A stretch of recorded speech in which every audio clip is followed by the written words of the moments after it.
Okay, so this weird looking map right now is your right atrium.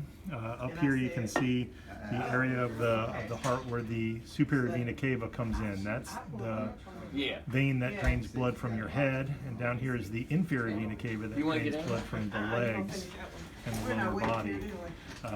We have cut out the tricuspid valve here. This big red circle is the tricuspid valve.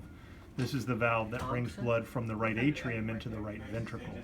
So we've cut out the valve and cut out the right ventricle so we can see the atrium. And what we see is a real-time look at the atrial flutter. The fast flashing will become clearer as we slow it down. So we'll slow it down to a cycle length that's slow enough for us to see exactly what's happening.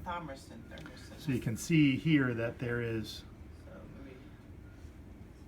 the impulse is traveling. Slow it down a little more, Sam. Around and around this tricuspid valve.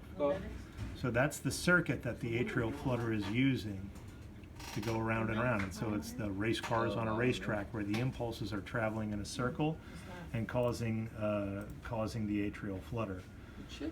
So that's what we wanted to see, some kind of atrial flutter, and then we did a series of burns to get rid of the atrial flutter. So Sam will put in the burns and maybe tilt it down a little bit. What we did is put a series of burns in between the tricuspid valve right there and the inferior vena cava, which is not really well shown here, but that series of burns created a line of block so that the impulses could no longer go through there. So as soon as we completed our line, the heart went back to sinus rhythm, which is the heart's normal rhythm.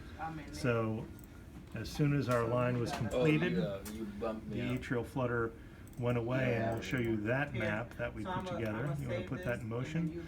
Up here, the red spot is your heart's natural pacemaker. If we put it in motion, this is your heart depolarizing naturally. And so, good. Sam will slow it down so you can see.